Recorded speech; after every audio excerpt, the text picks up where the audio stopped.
एक बड़े शहर में रतनलाल अपनी बेटी संध्या और छोटे बेटे कुणाल के साथ रहता है। रतनलाल बहुत गरीब है और शराबी किस्म का आदमी है। वो रिक्शा चलाकर अपना जीवन यापन कर रहा है। रतनलाल एक अधेड़ उम्र के आदमी योगेश्वर को कभी कभी अपनी रिक्शा से मार्केट या मंदिर छोड़ता है और कभी कभी बाजार से उसका सामान भी ले आता है। एक दिन रतनलाल योगेश्वर से कहता है, साहब, आपके पास गाड़ी है, फिर भी आप कभी कभी रिक्शा से क्यों जाते हो? इन शहर की गलियों को आराम से देखना मुझे बहुत पसंद है। ठीक है साहब, मैं चलता हूँ, कल फिर आऊंगा। अरे रतनलाल, रुको तो। मैंने सुना है कि तुम अपनी बेटी को कुछ पैसों के बदले किसी को दे रहे हो। अभी किसी को बेचे नहीं तो क्या करे साहब। एक छोटा बेटा है, उसको पढ़ाना भी है, उसकी देखभाल भी करनी है, और अगर मैं बेटी को घर में रखूंगा तो उसकी शादी कैसे करूंगा साहब।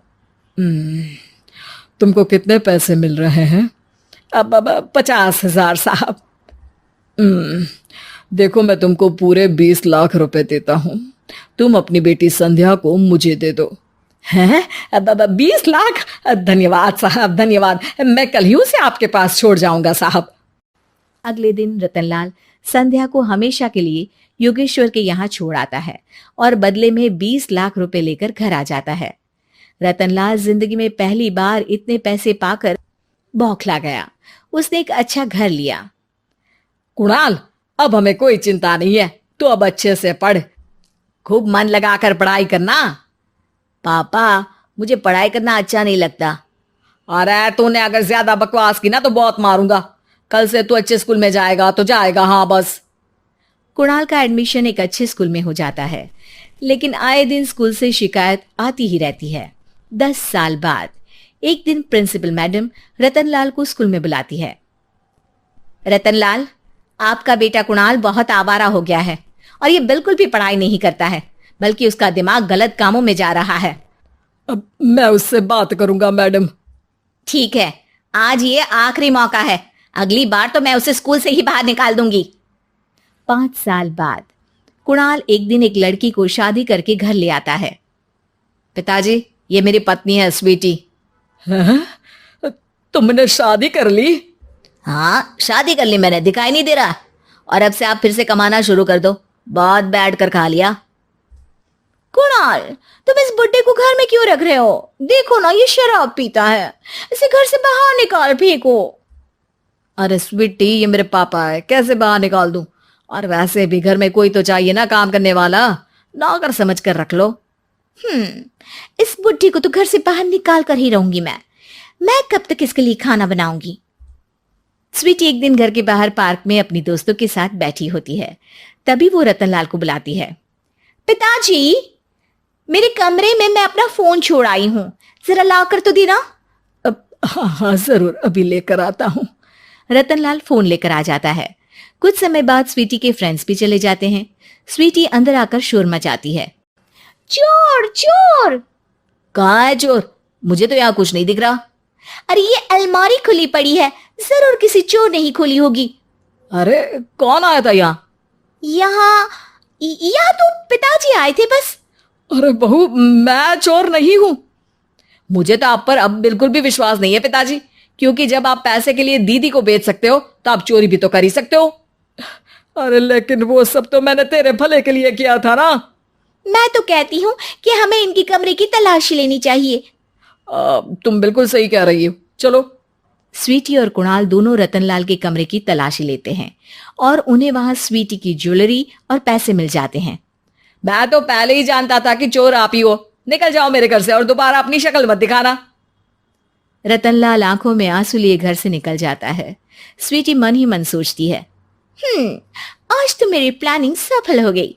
जैसा मैं चाहती थी ऐसा ही किया और बड़ी आसानी से उस बुड्ढी को चोरी का इल्जाम लगाकर घर से भगा दिया। रतनलाल की हालत अब ज्यादा खराब हो गई और वो सड़क पर बैठकर भीख मांगकर खाने लगा। एक दिन वहां एक गाड़ी आकर रुकी और सड़क पर बैठे सभी भिखारियों को अपने सेंटर ले गई। एनजीओ की मालिक संध्या एक एक करके सभी को सुविधा मुहैया कराती है। तभी उसकी नजर रतनलाल पर पड़ती है। पिताजी? संध्या तू? पिताजी, आपकी ये हालत कैसे हुई? ये सब मेरे बुरे कर्मों की सजा है जो मुझे मिल रही है। मुझे माफ कर दे बेटी। पिताजी, मैं आप पर बिल्कुल भी गुस्सा नहीं हूं, क्योंकि आपने मुझे यहाँ भेजकर अच्छा ही किया। मेरी जिंदगी बदल गई। लेकिन ये सब हुआ कैसे बेटा? आप ये नए कपड़े पहनो, तब तक मैं योगेश्वर अंकल को बुला कर लाती हूँ। योगेश्वर अंकल? हाँ अंकल। योगेश्वर जी ने तुझसे शादी नहीं की थी? नहीं तो पापा, उन्होंने तो मुझे पढ़ा लिखा कर इस काबिल बनाया है कि मैं आज सबकी सेवा कर पा रही हूँ। रतनलाल पश्चाताप करके रोता रहता है। तभी योगेश्वर भी वहां आ जाता है। रतनलाल जी, आपकी ये हालत कैसे हुई? इतने सारे पैसों के बावजूद भी? क्योंकि मैंने बेटे और बेटी में भेदभाव किया था। लेकिन आपने ये कैसे किया? मुझे ये जानना है, बताइए। सालों पहले जब संध्या छोटी थी, तब मैंने एक बार एक आदमी से तुम्हें बात करते हुए सुना था, जो कुछ पैसों में संध्या को तुमसे खरीद कर शादी करना चाहता था।